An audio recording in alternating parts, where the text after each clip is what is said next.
ना जुदाई सच है ना मौत सच है। क्यों? क्योंकि जिन प्रियजनों से आज आप महसूस कर रहे हैं कि मौत ने आपको जुदा कर दिया है, उन प्रियजनों से चाहे नेक्स्ट बर्थ में हो चाहे सोल वर्ल्ड में हो, आपकी मुलाकात दोबारा निश्चित है। ऐसे ही जिस मौत को आप सच समझ रहे हैं, वो मौत भी जन्म की शुरुआत है। आज मैं आपके सामने टॉम का केस शेयर करने जा रही हूँ। टॉम जिन्होंने डॉक्टर वीच के पास्ट लाइफ रिग्रेशन के ग्रुप सेशंस अटेंड किए थे। टॉम को पेट का कैंसर था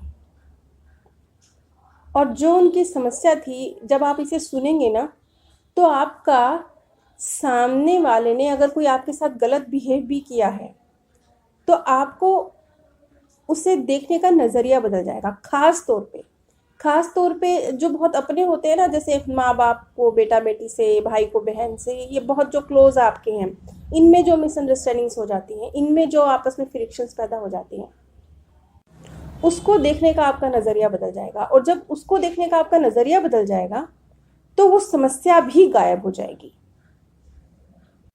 क्योंकि 90% मामलों में आप ये कह सकते हैं कि जो आपके प्रियजन हैं, माँ बाप, भाई बहन, बेटा बेटी, ये लोग अगर कुछ गलत बिहेव कर रहे होते हैं तो कोई इसके पीछे रीज़न होता है। वो रीज़न जो वो खुद भी नहीं जानते।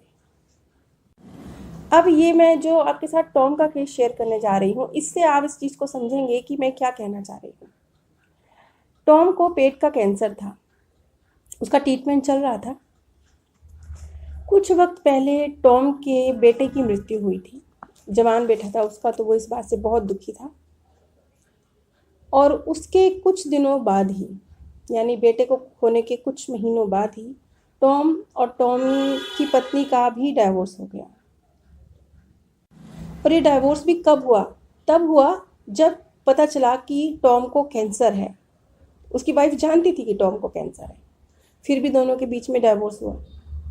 अब स्वाभाविक रूप से ऊपरी परिस्थितियाँ क्या हैं कि हर व्यक्ति यही कहेगा कि टॉम की वाइफ टॉम से बिल्कुल प्रेम नहीं करती, उसका बिहेवियर गलत है। हाँ है, ऊपरी तौर पे पूरी तरह से गलत है कि जब टॉम को कैंसर है, उसको सही सही मायनों में मदद की ज़रूरत है, ऐसे वक्त में उसकी वाइफ ने इस तरह का स्टेप उठाया कि वो उससे दूर हो गई। सामान्य परिस्थितियों में ये बात एग्जैक्टली सही है कि टॉम की वाइफ ने एक तरह से बेवफाई करी और कैंसर की अवस्था में उसने टॉम को अकेला छोड़ दिया, गलत है। लेकिन कई बार कुछ चीज़ें बहुत डीप होती हैं, ये चीज़ हर मामले में लागू नहीं होती। आप हर व्यक्ति को एक ही पलड़े में नहीं तोड़ सकते। तो अब टॉम की वाइफ के बैकग्राउंड में क्या चीज़ काम कर रही थी, क्या था, मतलब जो उसने बिहेव किया उसके पीछे की वजह क्या थी। जैसे कोई आपको नज़रअंदाज करे, कोई आपको आपके पास से गुजर जाए, आपको हेलो भी ना करे, आपसे बात ना करे, आपसे नज़रें ना मिलाए, तो पहली नज़र में आप ये सोच सकते हैं कि ये व्यक्ति मेरी डिसरिस्पेक्ट कर रहा है, ये मुझे पसंद नहीं करता, मुझसे दूर रहना चाहता है। हो सकता है ये बात, काफ़ी मामलों में ये बात ऐसी भी हो सकती है। लेकिन कुछ मामलों में ये भी हो सकता है कि जो सामने वाला व्यक्ति है वो किसी टेंशन में है, किसी परेशानी में है, या जो व्यक्ति उसके साथ है वो नहीं चाहता कि वो आपसे बात करे। कोई और रीज़न है जिसकी वजह से वो ना चाहते हुए भी इस तरीके से बिहेव कर रहा है। क्योंकि इंसानी मन, इंसानी दिमाग बहुत उलझा हुआ है, वो बहुत अलग तरीके से काम करता है। और ट्रांसफ़र तो यही होता है ना, नेक्स्ट बर्थ में ट्रांसफ़र तो वही आपकी फीलिंग्स, वही आपकी भावनाएं, उन घटनाओं की वजह से जो निचोड़ मन ने निकालिया, वही सब तो ट्रांसफ़र हो रहा है। तो जो इस पास्ट लाइफ रिग्रेशन के दौरान टॉम को नज़र आया, तो टॉम ने बाद में डॉक्टर बीच को बताया, उसने बताया कि अमेरिकी युद्ध के दौरान, गृह युद्ध के दौरान उसने एक सैनिक का जीवन जिया था, और इस बर्थ में जो उसकी वाइफ है, उस बर्थ में उसकी मंगेतर हुआ करती थी। उन दोनों की सगाई भी हुई और युद्ध शुरू होने की वजह से उसे लड़ाई में जाना पड़ा, शादी की बात टल गई। युद्ध खत्म होने से थोड़ा वक्त पहले टॉम इस युद्ध से वापस लौट आया। शायद कुछ सैनिकों को वापस भेज दिया गया क्योंकि युद्ध शायद जीतने की कगार पर था। तो जब टॉम वापस आ गया युद्ध से तो उसने एक बार फिर मुलाकात करी अपनी मंगेतर से और फिर से शादी की योजनाएं बनने लगी। सब कुछ बहुत खूबसूरत चल रहा था, लेकिन एक बार फिर दुश्मन के सैनिकों ने हमला किया और इस हमले के दौरान टॉम के पेट में गोली लगी और एक गोली उन्हें पेट में उसी जगह पर लगी जिस जगह पर आज इस बर्थ में टॉम को कैंसर है। और गोली लगने से टॉम की उस बर्थ में मृत्यु हो जाती है। टॉम बताते हैं कि जब वो अपने आप को उस शरीर से बाहर देख रहे हैं, टॉम अपने आप को हवा में तैरता हुआ देख रहे हैं और देख रहे हैं कि जो उनकी मंगेतर है, जो इस बर्थ में उनकी वाइफ है, उसका बहुत बुरा हाल है, बहुत बुरा हाल है। उसने टॉम का सिर अपनी गोद में रखा हुआ है और उसके आंसू थम ही नहीं रहे हैं। वो बेहाल है, बहुत बुरी हालत में है, टॉम के चले जाने से बेहद बेहद दुखी है। अब इस स्थिति में आप समझ सकते हैं कि टॉम की वाइफ, जो आज के बर्थ में वाइफ है, उस बर्थ में मंगेतर थी, उसने वर्तमान जन्म में भी, इस बर्थ में भी टॉम को किसी दूसरे पुरुष के लिए नहीं छोड़ा था। उसने कोई टॉम से गिले शिकवे शिकायतें भी नहीं की थी। ऐसा भी कुछ नजर नहीं आ रहा था कि कुछ उसको बहुत बेनिफिट होने वाला है टॉम को छोड़कर, फिर भी उसने टॉम को छोड़ा था। इस बर्थ की वाइफ की बात हो रही है। तो ये सब क्या था कि एक व्यक्ति का कोई स्वार्थ नहीं है, वो किसी पुरुष से भी प्रेम नहीं करती, उसने कोई शिकवे शिकायतें भी नहीं करी हुई है टॉम से, फिर भी वो टॉम को मुश्किल वक्त में छोड़कर चली गई। इसके पीछे उस महिला के सबकॉन्शियस माइंड में भी कुछ चीज थी जो काम कर रही थी। वो जो पास्ट बर्थ में टॉम की वाइफ ने दर्द झेला था, टॉम की मृत्यु का दर्द, और उसके बाद शायद उसने अपने जीवन में टॉम के चले जाने से और भी बहुत कुछ झेला होगा, वो तो हमें नजर नहीं आया। तो वो जो उसने दर्द झेला था, वो दर्द उसकी पत्नी के सबकॉन्शियस माइंड में रिकॉर्ड था। लेकिन वो किस तरीके से रिकॉर्ड था? वो इस तरीके से रिकॉर्ड था कि टॉम को मृत्यु एक बार फिर उससे जुदा कर देगी। अब आप यहाँ एक चीज़ को समझिए कि चीज़ों को क्लियर करके अपने माइंड में रिकॉर्ड करना कितना ज़रूरी होता है। परिस्थितियाँ जब आती हैं ना, तब वहीं पे वहीं उनको सुलझाया जाए और सुलझा के अपने माइंड में उन्हें दर्ज किया जाए। ये चीज़ कितनी ज़रूरी है।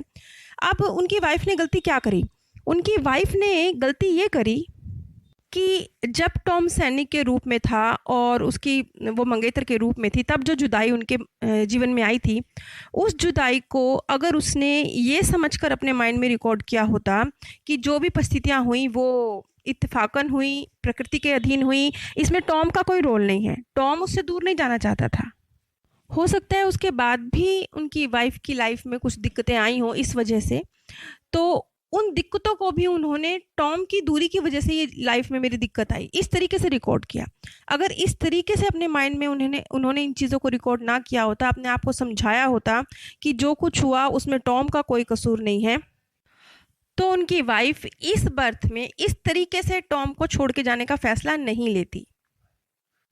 अब एक चीज़ जो यहाँ तो स्पष्ट नहीं हुई है, लेकिन मैं समझती हूँ कि कुछ ना कुछ बैकग्राउंड में भी ज़रूर रहा होगा जो नज़र नहीं आ रहा। कुछ वजह रही होगी। हो सकता है कि टॉम की मंगेतर के रूप में टॉम की जो इस बर्थ की वाइफ है, जब वो उसकी मंगेतर थी, वो नहीं चाहती होगी कि टॉम युद्ध में जाए या टॉम सैनिक बने। टॉम ने उसकी मर्जी के खिलाफ ये डिसीजन लिया होगा, इसलिए भी ये चीज़ और पक्की हो गई कि टॉम है उसके दर्द की वजह। कुल मिला के टॉम की वाइफ एक बार फिर टॉम को मरते हुए नहीं देख सकती थी और टॉम की मौत की वजह से उसके जीवन में जो तकलीफें आई उनको फिर से एक्सपीरियंस नहीं करना चाहती थी। ये चीज़ वो भी चेतन रूप से नहीं जानती कि उसने बिहेव जो किया वो इस वजह से किया, लेकिन किया। खैर, इस सारे एक्सपीरियंस के बाद टॉम को इतना क्लियर हो गया कि उनकी वाइफ ने जो उनसे दूरी बनाई वो इसलिए नहीं बनाई कि वो उनसे प्यार नहीं करती थी या वो किसी और पुरुष से प्रेम करती थी या उसका कोई स्वार्थ था, ऐसा कुछ भी नहीं था।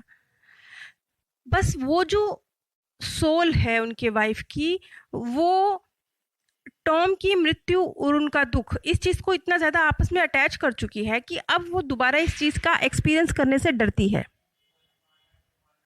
तो उनकी वाइफ भी अपने पूर्व जन्म के जो अनुभव है, जो गलत रिकॉर्डिंग है, उसके हाथों मजबूर है।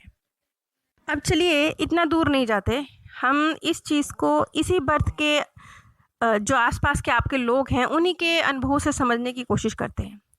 कई बार आपने देखा होगा कि कुछ लोग जो बहुत अच्छे हैं, वेल सेटल हैं, बहुत पैसा है, सब कुछ है उनके पास, लेकिन फिर भी वो बेइंतहा लालची प्रवृत्ति के होते हैं। और इसके उलट बहुत सारे लोग ऐसे भी होते हैं जिनके पास कुछ नहीं है, हार्ट टाइट है, कामकाज नहीं चल रहा, फिर भी वो बहुत खुले दिल के होते हैं। इसके पीछे कौन सी चीज़ काम कर रही होती है? बहुत दूर जाने की ज़रूरत नहीं है, नेक्स्ट बर्थ में जाने की ज़रूरत नहीं है। ज़रा ये मैं एक उदाहरण के तौर पे कह रही हूँ, अपने आसपास के लोगों में आप इस तरह का बहुत सारा बिहेवियर नोटिस करेंगे तो आप देखेंगे कि कुछ ना कुछ रीज़न होता है। जो व्यक्ति बहुत ज़्यादा लालच कर रहा है, सब कुछ होते हुए भी लालच कर रहा है, कोई रीज़न होगा। हो सकता है उसने अपने बचपन में बहुत गरीबी देखी है, उसने आपके पास पैसा नहीं होता तो कोई आपका मान सम्मान नहीं करता, इस तरह की कुछ घटनाएं देखी हैं, कुछ इस तरह के विचार हैं, कुछ नतीजे हैं जो उसने अपने मन में निकाल लिए हैं, जिसकी वजह से वो व्यक्ति वर्तमान में धनवान होते हुए भी धन खर्च नहीं कर सकता। और इसके उलट भी आप देखेंगे, कि कोई व्यक्ति गरीब है लेकिन फिर भी वो बहुत खुले दिल का है। इसके पीछे भी रीज़न हो सकता है उसने बचपन से ही एक धन के मामले में खुला माहौल देखा है, या फिर ये भी हो सकता है कि वो व्यक्ति बहुत कॉन्फिडेंट है, उसको विश्वास है कि उसने ही जब नीचे से ऊपर वो आया है, धन कमाया है, तो वो आगे भी कमा लेगा। एक बैकग्राउंड में ये विश्वास काम कर रहा है। लेकिन निश्चित नियम तो कहीं कोई काम नहीं करता ना। तो एक चीज़ ये भी हो सकती है कि शायद उस व्यक्ति को मनी मैनेजमेंट ही नहीं आता, वो पैसे की मैनेजमेंट के मामले में बेवकूफ़ है, ये भी हो सकता है। अब इन सारी घटनाओं से हमें क्या सीख मिलती है? अध्यात्म में जो ये बात सिखाई जाती है ना कि अतीत को भूल जाइए, अतीत को याद मत कीजिए, बस हमें यही करना है। अब इन लोगों से क्या गलतियां हुई? टॉम से क्या गलती हुई? टॉम की वाइफ से क्या गलती हुई? इनका अतीत भी कौन सा अतीत? पूर्व जन्म। उनकी जो गलत यादें हैं और गलत नतीजे जो मन ने निकाले हैं, उनको वो ढोए चले आ रहे हैं, जिसका असर इस लाइफ पे हुआ। अब हमें बस यही नहीं करना है। जो अध्यात्म में एक चीज़ सिखाई जाती है कि वर्तमान में जिएं, भविष्य की चिंता ना करें, अतीत को भूल जाएं, बस इस नियम को याद रखना है। अगर ये नियम हमें याद रहेगा तो कम से कम नेक्स्ट बर्थ में फिर जो भी संस्कार लेकर, जो भी निचोड़ हम जिंदगी का निकालेंगे, उसे लेकर हम जाएंगे तो वो नेगेटिव नहीं होगा, वो बहुत पॉजिटिव होगा। अब ख़ास तौर पे आपके अपने जो आपके प्रियजन हैं, वो अगर कुछ ऐसा बिहेव कर रहे हैं जो आपकी समझ से परे है, आपको तकलीफ़ दे रहा है, तो उसे थोड़ा अलग नज़र से देखने की कोशिश कीजिए, ताकि आप समस्या की जड़ पर पहुंच जाएं। अब वो व्यक्ति सुधरता है या नहीं सुधरता है, वो उसका मामला है, वो उसकी अपनी लाइफ जर्नी है, उसमें आप कुछ नहीं कर सकते। लेकिन कम से कम सामने वाला व्यक्ति, आपका प्रियजन आपके साथ अगर कुछ गलत कर रहा है तो उसके प्रति आपके मन में गांठ तो नहीं बनेगी, एक नफरत तो नहीं पैदा होगी, वो रिपीट तो नहीं होगी, वो नेक्स्ट पर्थ तक तो नहीं जाएगी, आपका अपना बेनिफिट तो हो ही जाएगा। नीचे डिस्क्रिप्शन बॉक्स में मैंने आप सभी के साथ अपने second channel path of happiness का लिंक शेयर किया है। आप सभी पर परमात्म सौंदर्य, प्रेम और आनंद सदैव बरसता रहे। आप सभी दिव्य परम धाम में स्थान प्राप्त करें।